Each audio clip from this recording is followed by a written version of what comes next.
Is loving yourself one of the greatest commandments in the Bible? A commonly used verse, many twists to support this notion can be found in Matthew chapter 22, starting at verse 37.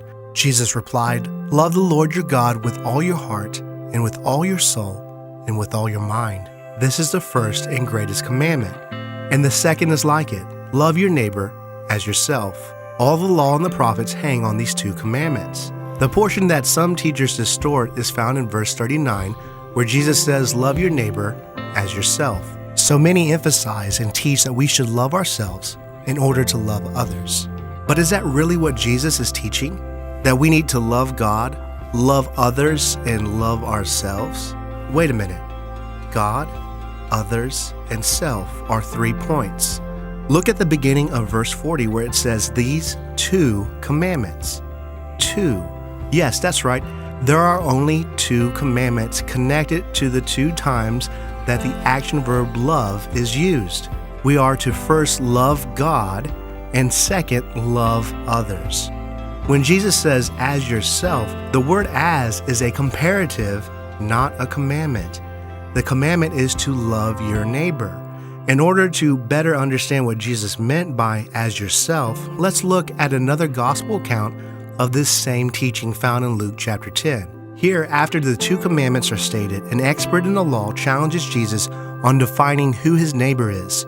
Jesus then answers by unfolding a story of the Good Samaritan. This parable tells us of a man who is robbed and beaten and left for dead on the side of the road. Two religious Jewish men see him but decide not to help.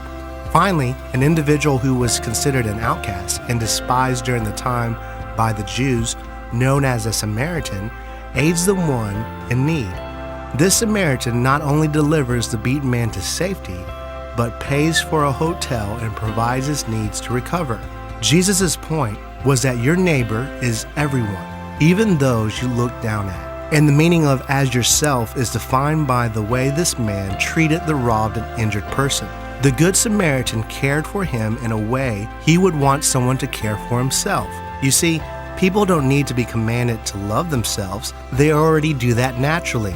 Humans need instruction on how to treat others as good as they treat themselves. We can see this with young children.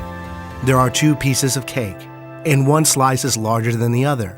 Both children want a piece, but they argue over who will get the larger. Jesus is saying that we should desire our neighbor to have the larger piece. That would be the selfless and loving thing to do. The world has taken the most unselfish instruction from God and turned it upside down into a doctrine of loving ourselves. Do not be fooled. We are all experts in loving ourselves. We need to learn to deny ourselves by loving God and secondly, loving our neighbor.